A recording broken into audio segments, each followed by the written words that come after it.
और शिक्षक दिवस के इस पावन अवसर पर हमने डॉक्टर सर्वपल्ली राधाकृष्णन को याद किया, जिनके जन्मोत्सव पर हम टीचर्स डे सेलिब्रेट करते हैं। आज इस शुभ दिन पर मैं अपने देश के शिक्षा पद्धति पर विचार डालना चाहती हूँ।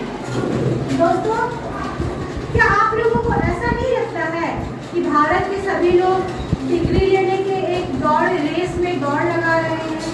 जो भी मतलब कि स्टूडेंट लोगों जितनी ज़्यादा डिग्रियाँ अचीव कर लेता है और उसे हम एजुकेटेड कहते हैं। मैं सही कह रही हूँ। भारत के जितने भी गार्जियंस हैं, जितने भी पेरेंट्स हैं, वो सभी अपने बच्चों को बस डॉक्टर या इंजीनियर बनाना चाहते हैं। लेकिन फ्रेंड्स, क्या आपको पता है कि एजुकेटेड और लिटरेट में क्या अंतर होता है? दोस्तों, सिर्फ अपने बच्चों को अगर हम इंजीनियर या डॉक्टर बना भी लेते हैं ना, तो हम उन्हें कामयाबी कभी नहीं मिलेगी।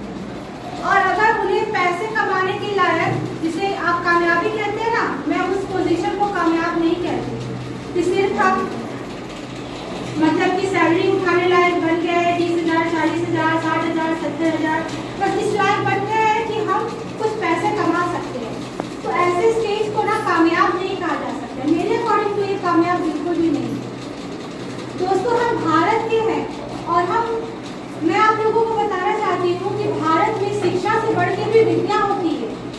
तो हमें अपने बच्चों को उसी पद्धति में वापस से ले जाना होगा, एक भारतीय संस्कृति में, एक भारतीय पद्धति में, जहाँ पर कि बच्चों को शिक्षा नहीं दी जाती थी बल्कि विद्या दी जाती थी। विद्या ग्रहण करने से क्या होता है?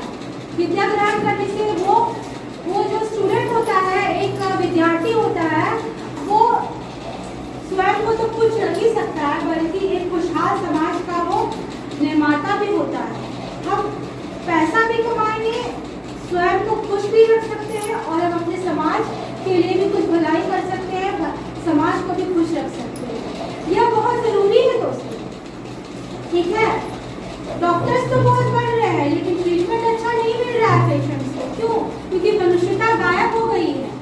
इंजीनियर्स तो बहुत बढ़ रहे हैं, ठीक है? सिविल इंजीनियर्स इंडिया में बहुत बढ़ रहे होंगे, लेकिन देखिए आए दिन बारिश में कभी वो पुल टूटता है, कभी वो रेलवे लाइन टूटती है, कभी वो सड़क टूटती है, कभी कुछ नुकसान होता है। तो ऐसा क्यों हो रहा है? हमारे पास तो यहाँ एक से एक इंजीनियर्स है, लेकिन क्या है कि इन इंजीनियर और इन डॉक्टर्स में मनुष्यता नहीं है। और मनुष्यता आएगी भी कहाँ से? हम तो बस एजुकेशन दे रहे हैं, डिग्री दे रहे हैं। क्या आपने कभी सोचा है कि हम अपने विद्यार्थियों को विद्या दे रहे हैं, उन्हें सही गलत सोचने का एक प्लेटफॉर्म दे रहे हैं? ये प्लेटफॉर्म आजकल के स्टूडेंट्स में है ही नहीं। वो सोचेंगे कैसे? वो प्लेटफॉर्म हम बनाकर दे ही नहीं रहे। तो मेरा यही विचार है कि ऐसा प्लेटफॉर्म क्रिएट करके दें, बचपन से ही बच्चों को ऐसा सिखाएं कि वो मनुष्यता रहे उनके अंदर, सही गलत सोचने का वो फैसला ले सके। और ऐसे स्टूडेंट जब आगे चलकर इंजीनियर या डॉक्टर बनेंगे तो वो ज़रूर सक्सेस करेंगे। और जैसा कि मैंने पहले भी कहा है, पैसा भी कमाएंगे, उनकी सैलरी भी आएगी, तो स्वयं को भी खुश रखेंगे। क्योंकि स्वयं को खुश रखने का मतलब समझते हैं आप? स्वयं को खुश रखना क्या होता है? ऐसे बहुत सारे प्रोफेशनल्स हैं जो कि कहते हैं कि यार मैं गलती से इस प्रोफेशन में आ गया, मैं गलती से इंजीनियर बन गया, मुझे मन नहीं लगता इस प्रोफेशन में, मैं किसी दूसरे प्रोफेशन में जाना चाहता हूँ।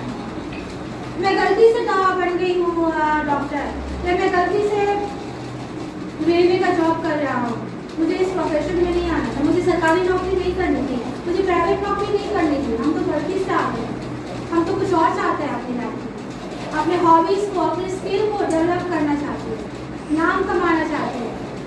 ऐसे बहुत सारे स्टूडेंट्स नहीं भी मिलेंगे या बहुत सारे प्रोफेशनल्स भी मिलेंगे, क्योंकि बेसिक जो है, बेसिक वो प्लेटफॉर्म उनके स्कूल या कॉलेजेस ने कभी दिया ही नहीं, उनके पेरेंट्स ने कभी दिया ही नहीं। तो जो अचीवमेंट वो चाहते हैं, वो अचीवमेंट उन्हें मिल नहीं पा रही। दोस्तों, मैं यहीं पे अपने शब्दों को विराम देती हूँ। आई होप कि आप लोग मेरी बातों को समझेंगे। अगर मेरा ये वीडियो पसंद आएगा तो लाइक एंड सब्सक्राइब जरूर कीजिए और लाइक बटन को दबाइए और कमेंट बॉक्स में अपने कमेंट्स दीजिए, अपने विचार मेरे साथ शेयर कीजिए। मैं कितना सही बोल रही हूँ और मैं कितना गलत बोल रही हूँ, इस बात का प्रूफ मुझे आप लोगों की कमेंट्स के थ्रू मिल जाए। Okay friends, bye.